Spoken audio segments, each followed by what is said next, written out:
here with part 2 with GQ Money. I'm taking over now. From you talking about when you got to TNA, there was problems with the girlfriends and conflict and everything like that. But I do remember your gimmick briefly in TNA as one of Chris Daniels' followers, disciples, whatever you want to call it. Yeah, I mean, before that actually even happened, we had our original tryout match. Oh, that's right. So me, J Love, who became actually for that purpose it was VJ Love. VJ Love. Because we were combined. We were before we got to Lizzie Valentine for her name. Yes. Me, VJ Love. I was devilishly handsome. Yes. Joey became Joey Idol. Right. Instead of Joey Chaos. Right. And then it was VJ Love, and together we were Hollywood Incorporated. And we had an awesome tryout match against Jimmy Rave. Yeah. But the thing was, the minute we got to the TNA building and saw on the rundown that we were wrestling Jimmy Rave, we were like, they don't give a fuck about us. Because everyone else that was doing tryouts, even if they were getting squashed, they were still going up against a star TNA name for the exposure. Right, yeah. Whereas we knew that it was us against another new guy that they were starting to kind of give a push to and bring in. That it wasn't a star, and we were still going to job to him. That we were like, they really didn't care, didn't pay much attention. So we started doing the indie down there, USA Championship Wrestling, which Bob Ryder was involved with, and Bert Prentice. Bob was involved with TNA as well. I remember all this conversation we had over the phone now. Yeah. It's all coming back to me now. So now we started doing that, and once again, things were people were liking us. They were digging what we had. We were way different than anything Nashville had seen at that Definitely. time. Especially me with the makeup, Joey with this, Hispanic dude with his bleached hair, the girl. I mean, we brought Hollywood to Nashville, right. and Nashville was, I'll tell you, I was shocked when I got down there how different it was, because being involved with an XPW kind of thing, and being an ECW fan, I mean, at that point, indie wrestling was more so, at least in my mind, for fans, they were smart fans. There were people who liked it, got it, understood it. Right. Yeah, I mean, that was the dawn of the smart market, in essence, of people who understood what was going on, were creating clever chants, were in on what it was, and didn't care necessarily what the end result was. They loved the action, the story, and the drama, and all that stuff. Nashville was really different, man. In Nashville, man, you poke a guy in the eye and the people are going nuts, yelling at the ref. If you do something behind the ref's back, I mean, they're ready. I actually saw someone pull a knife, a fan pull a knife in Nashville. We called him the crazy chicken hat man, because he used to have like chicken feathers out of his hat. And he wasn't going to stab anyone, but he was like, everyone always had the verbal interactions with him. Then he once pulled out a knife, and it wasn't, but it was just a crazy difference in what the world was. I remember at USA Championship, one of my first debuts there, I came running to the ring against Risky Business, hit a springboard drop kick right from my, and you'd think, these people seen TNA, so they still saw good, cool moves and what I'll call current wrestling, but it blew their minds, oh my god, and it was like, really? I mean, this is how we start matches out here. Seriously, California is way different, way different. It really wasn't a right fit. At that point, TNA still wasn't bringing us back in. So there was all the talk, Borash and everyone were giving us, they're interested, you just got to keep doing your thing. Chaos had enough. He really wanted to, at that point, be treated like a superstar. And they weren't doing that. So I go to pick up, Liz at work one day, and we're driving home, and I get home to the condo, or the townhouse, whatever you want to call it, and there's nothing in there. Apparently, while we were gone for that hour and a half, Joey and his girlfriend Smokey decided to go leave and move back home. Oh my god. Without leaving a note, without calling. So, I knew that me and Joey were having our issues right there and weren't getting along, but I found it to be a massive slap in the face. Yeah. That, especially because even though our friendship was definitely bruised massively, we still knew the reasons for it. That it wasn't us, it was outside circumstances. Yes. And, and then even with Smokey. So Smokey, man, is a guy who I've been involved. He was my original tag team partner in Colorado at the CWO, so we were Ringside Dreams together. I did a lot for that guy. I got him into XPW. He was part of the New Black Panthers in Philly. Right. Took him to Nashville to try to get him in with TNA and do all this kind of thing. When we went to Wildside, or when we went to other indie events, if he didn't have money, kind of thing, slip him a 20 onto the table. So after the show and we're eating, that it wasn't that someone was covering his food, or he can still pay and it didn't look weird or bad or anything. Doing all these things, and then he left too. And the craziest thing, especially now, many years later, is me and Joey have now, squashed all everything in there. I've still, to this day, never heard from him since he left. And here was a guy who through the me and Joey problems, there was not one issue between me and Smokey.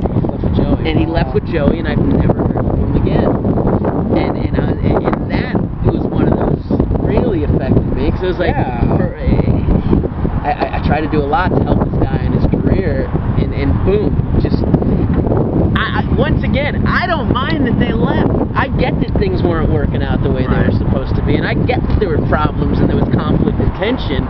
All I wanted was a phone call saying, hey man, it's just not working out, I gotta go back home. And all I can do is then say, hey, I respect that, you do your thing, let's stay in touch, and if anything opens up, let's see what we can do for each other. Obviously that's not the case, and I wouldn't ever, do a thing for him anymore. Have you heard about him from anybody else, or he just like off the face of the earth type thing? I know that when he went back to Denver, he started having the big head and demanding crazy money out in Denver for matches, and then his brother wanted to be his agent, and this and that, and it became a big superstar complex. Now since then, completely fallen off, and know nothing, and you'd never see his name wrestling, which is a real shame, because he was a freaking remarkable talent. I mean, you could even go look at that new, that Black Panthers match, that Hostile Takeover. He does the Jody Fleisch 720 DDT. That's right. So essentially, I sent him Fleisch vs. Storm. Before that thing, I was like, dude, check out this match. It's probably one of the best indie matches I've ever seen in my life. I guarantee you can do some of these crazy moves. So he sees the tape and he goes, I want to try that 720 DDT. So he gets to Philly, tries it the first time, kind of half hits but a little sloppy. Second time he tries it, boom, freaking perfect. I mean, that's the kind of guy he was. I mean, honestly, it took 2 tries and he had it perfect. I mean, if you've seen some of my matches, I do a tightrope walking elbow where I'll walk a couple steps and then hit the elbow. I stole that from I stole my koala splash from Smokey as well. So see, that's what I do. He left me and screwed me over. I'm stealing his signature moves. Dude, Smokey used to be able to walk 4 steps out to the middle, and just balance and then go. Take your style. He was awesome, man. I mean, he really had talent, but just, as you always say, didn't have the heart. Right. So, I guess now I'm sitting there going, what the original point of the question was, is TNA. Yeah. From there, once they left, finally, Scott D'Amore calls me and says, hey, we got a spot for you. I actually pitched them. I pitched them that I should be Christopher Daniels' mini-me. Oh yeah. And they looked at it, because we both had the bald heads, we both could have done stuff. Realistically, I can do the moves, I have the ability to do any of Daniel's moves. And I was like, Austin Powers was cool at that point, let me be his mini-me. They called me up a few days after I pitched it saying, we like the idea, we're going to use you, we're going to put in, and then they did their tweak. Yeah. But we're gonna bring a couple of followers in, and you're going to do this. So they sent this to the store. I had to go wear a khaki shirt, black pants, and all we did, man, was walk out to the ring with Daniels and stand there like this. Yeah, I remember. It was me, Nate Webb, and the one thing I try not to, a masked wrestler in ROH unmasked. Yeah, yeah. Who was kind of crazy or somewhat delirious. Oh, there you go. And when we did our who thing, you're talking about? Yeah. But they really told us they didn't want us to really have personalities or react. Right. And then when Dutch Mantell got brought in as a booker, it was like, well, these guys aren't really doing much, and they scrapped us.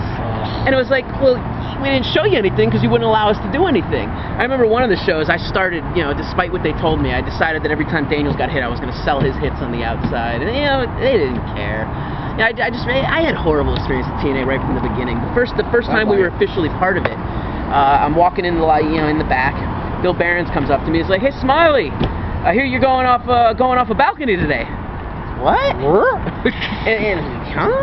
And he's like, yeah, it's right there on the rundown. Smiley off the balcony. I'm like, interesting. I don't have a name. We haven't really negotiated anything yet. Yeah. But I'm going off a balcony because they figured XPW Extreme guy, he's into that stuff. So then the angle was Daniels and Jarrett.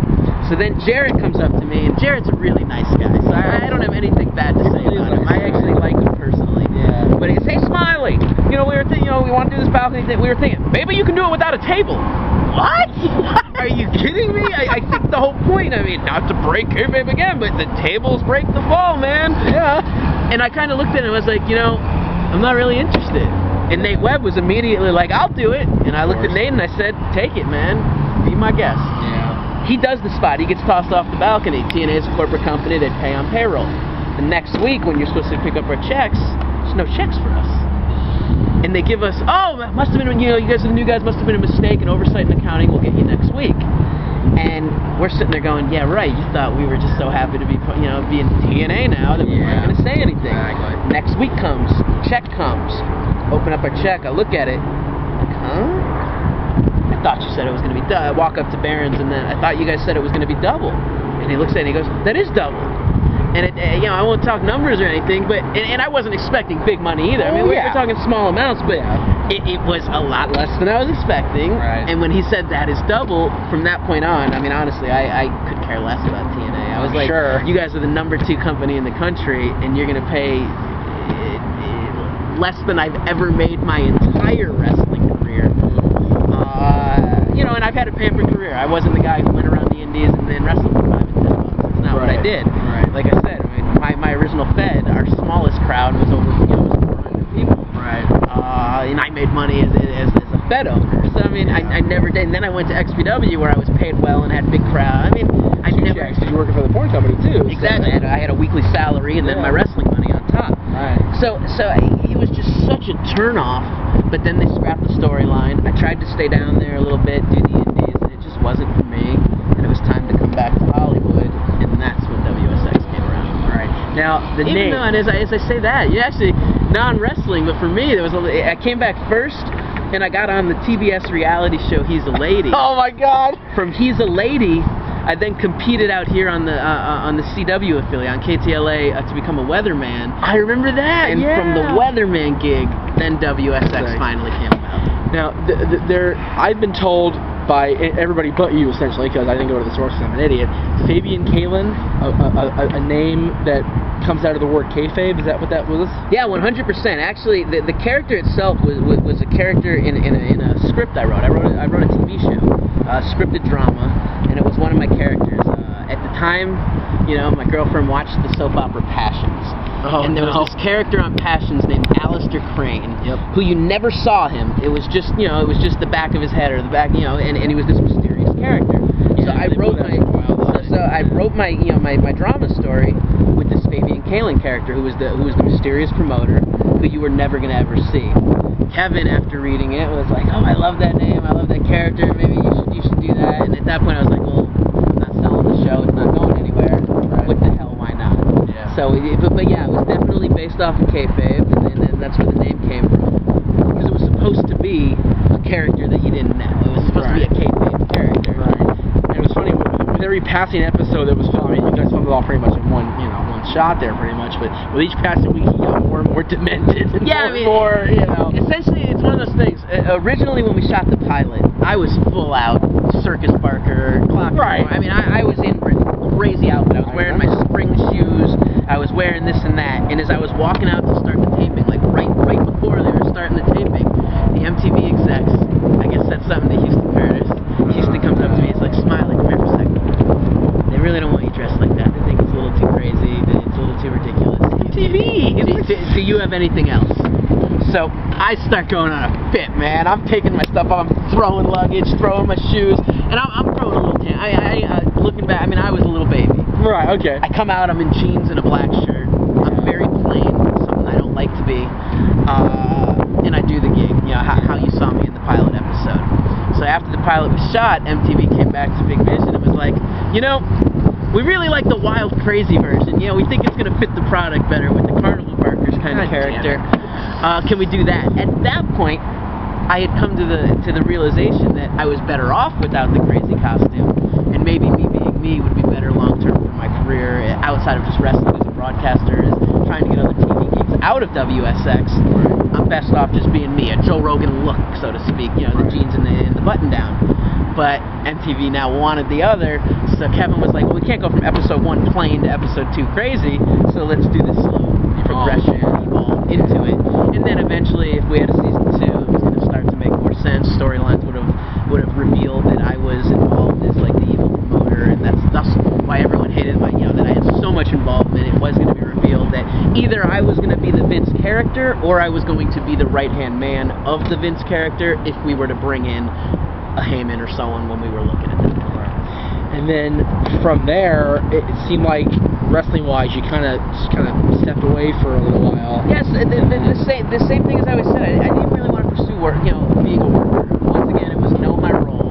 And what am I going to wrestle? As much as I love it, why am I going to wrestle every single week, break down my body and hurt myself, knowing that WWE would never, ever, ever hire me as a wrestler just based on size and stature alone? But if I can be a good enough mouthpiece, manager, commentator, they obviously would have a use for me. I'm an asset to the company, just not in the role of wrestler. So I stepped away, man. I didn't want to do shows. It wasn't... Going and doing shows for 25 to 55 or even 100 people is nowhere near the same when you're used to doing 1,000 people or a TV audience or something like that.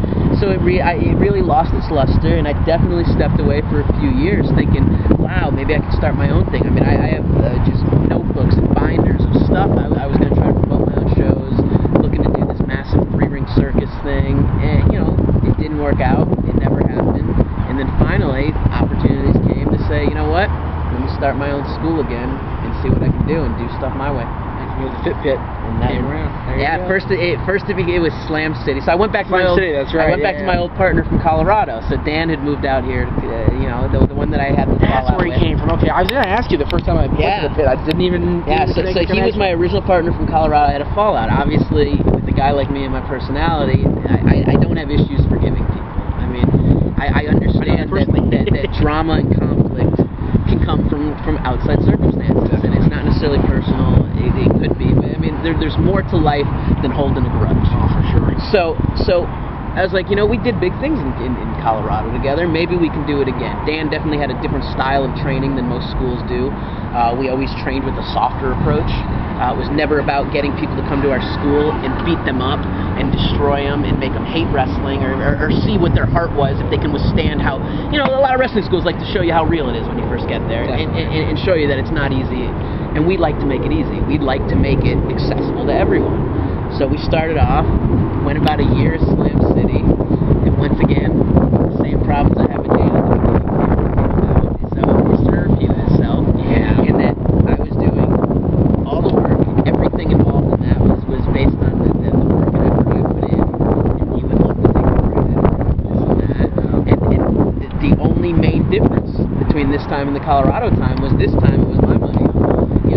Before I was this kid working for him, and this, getting involved with him, and this time it was my money there to buy the ring and set things up and make things happen. And it was time to change it. And to be honest, I started having issues with credibility. I wanted to start bringing in a lot of good wrestlers to do guest seminars. And to be honest, and I've talked to Dan about this, I'm open about it, I felt embarrassed to bring certain guys in, because Dan's not very new school. He's not an old school kind of guy. So I thought when I'm bringing in the likes of an Austin Aries, or if I'm trying to bring in, Paul London and Brian Kendrick came through, that I felt a little embarrassed, that I felt he was making me look bad.